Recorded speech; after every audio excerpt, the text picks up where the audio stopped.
जसले राज संस्थामा आउँदैन ऊ सबै विदेशी एजेन्ट हो 100%, कुनै शङ्का छैन। देश अन्त्य गर्ने बाटोतर्फ जाँदैछ। मैले पहिले भनेको थिएँ राज संस्थामा मान्ने त धेरै छ नि सर। ती सबै हुन्, जानेर नजानेर। यो निश्चित छ देश अन्त्य हुन्छ कि डिलिट हुन्छ नेपाल ग्लोबबाट। भएका छन्, प्रमाण छ। अहिले मैले भन्दै पत्याउँदैन थिएँ होइन, एमसीसीले के गर्यो? अब 62-63 को त्यत्रो आन्दोलन पछाडि त राज संस्था अस्वीकार गरेर त गणतन्त्र आयो। 62-63 पछि त राज संस्था जीवितै राख्ने भन्ने सहमति थियो त, 5 विदेश सहमति थियो त। जनताहरू सडकमा आएका होइन? जनताहरू सडकमा आउँदाखेरि मैले त्यति बेलाको 601 सभासदसँग एकचोटि होइन 2 पटक नेपालको त्यति बेलाको 75वटै जिल्ला 3 पटक पुगेर सबै जिल्लामा छलफल चलाएको छु। सबै 106 नै इन्क्लुडिङ द स्पिकर सुभाष नेम्बाङले उहाँको अध्यक्षताको समयमा अरू सबैलाई यसो गएर बाइट मात्रै दिनुभएको थियो। पर्सनल यसरी बसेर इन्टरभ्यू 2-2वटा गरेको मसँग मात्रै हो। मैले उहाँलाई सोधेको छु, अहिले पनि त्यो भिडियोहरू छ, हेर्नुहोस्। त्यहाँ ठ्याक्कै यो प्रस्तावहरू ल्याउने मान्छे को थियो भन्दा कोही पनि छैन, थाहै थिएन मान्छेहरूलाई। हेर्नुहोस्, धर्मनिरपेक्षताको कुरा प्रस्तावै गर्ने चाहिँ एकजना पनि छैन। प्रस्ताव गरेर आउने हो नि त, थिएन।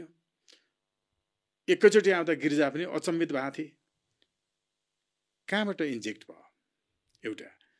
ल ठिक छ, मैले भनेको के हो भने हामीले के जनतालाई सोधेरै गरौँ? सोधेनौँ। जसलाई पठाइदियो उसले आफूलाई मन लागेको गर्यो। त्यो कहाँबाट इन्फ्लुएन्स्ड भएर गयो अर्को कुरा छ। हाम्रो देश हिन्दू, बौद्ध र किराँत धर्मराज्य हो। हाम्रो देशमा पहिल्यैदेखि क्रिस्चियन साथीहरू पनि हुनुहुन्थ्यो, इस्लाम धर्मी साथीहरू हुनुहुन्थ्यो, प्रकृति पूजकहरू हुनुहुन्छ होइन, किराँत धर्मी मुन्धुम, त्रिपिटक, वेद, कुरान, बाइबल इत्यादि हामी सबै चाहिँ भन्दैखेरि ईश्वर अल्लाह तेरो नाम सबको सम्मति दे भगवान भन्छौँ। ईश्वर पनि भन्छौँ, अल्लाह पनि भन्छौँ, भगवान पनि भन्छौँ होइन। हामी 33 कोटी देवी देवतामा हामी जिजस पनि प्रणाम गर्छौँ। म चाहिँ गर्छु। मेरो जन्मदिनका दिन म पुतली सडकको चर्च पनि जान्छु, म जामे मस्जिद पनि जान्छु, म गुरुद्वारा पनि जान्छु, म पशुपति पनि जान्छु, म तपाईँको स्वयम्भू पनि जान्छु, बौद्ध गुम्बा सबैतिर जान्छु। र मेरो छोरीहरूको जन्मदिनमा दिन पनि म उहाँहरूलाई सबै धर्मप्रति उत्तिकै श्रद्धा आस्था हुनुपर्छ। धर्म नमान्ने भन्दा मान्ने नै राम्रो। त्यो क्रिस्चियन होस्, इस्लाम होस्, अर्को जुनसुकै धर्म मानोस्, धर्म नमान्नेवाला भन्दा मान्ने मान्छे राम्रो। हामीलाई पापको राजनीति होइन, धर्मको राजनीति चाहिएको हो। धर्म परामर्थबाट हुन्छ, अरूको सेवाका लागि हुन्छ। यसैले उसले जुनसुकै मानोस्। अहिले हेर्नुहोस् तपाईँको यो जेनजी आन्दोलनमा निधन हुने साथीहरूमा इस्लाम धर्मी साथी पनि हुनुहुन्छ त्यहाँ, सबै छन् होइन। हाम्रो चाहिँ तपाईँको अब किरातेश्वर महादेव मान्नेहरू हुनुहुन्छ, प्रकृति पूजकहरू हुनुहुन्छ, सनातन मान्ने ओमकार परिवारकाहरू हुनुहुन्छ। मृत्युवरण त सबै समुदायका हिमाल पहाड तराई सबैकाले गरेका छन् त। साँच्चै देशको मुहार त त्यहाँ मरेका मान्छेहरूको लिस्टमा देखिन्छ। हेर्नुहोस्, त्यस सबैको यसो भएको हुनाले कसैले कसैलाई चित्त दुखाउने होइन होइन। सबैले सबैलाई सम्मान गर्न पर्यो।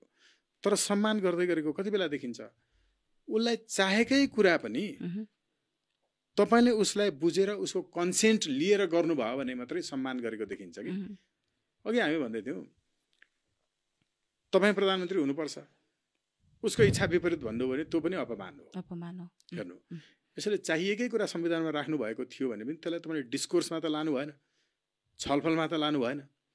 छलफलमा नलगिकन राखेको कुराले मान्छेहरूको चित्त दुखेको छ। तपाईँ भन्दै हुन्छ निरपेक्ष। निरपेक्ष भनेको कुनै पनि कन्सर्न नराख्ने कि त्यसको बारेमा चासै नराख्ने। मलाई सम्पदा लिम्बूको बारेमा म निरपेक्ष छु भने सम्पदा लिम्बू भनेको यस्तो रहेछ उस्तो रहेछ भन्दै म हिँड्दै भन्न थालेँ भने म तपाईँको बारेमा निरपेक्ष भइनँ कि। सरले यति राम्रो तर्क दिनुभयो। त्यही त तपाईँले भनेको अब राज संस्थाको कुरा गर्नुहुन्छ होइन, हिन्दू धर्मको कुरा गर्नुहुन्छ, अनि यति धेरै राम्रो कुरा गर्नुभयो। बौद्ध, किराँत, मुस्लिम, हिन्दू सबैको कुराहरू गर्नुभयो।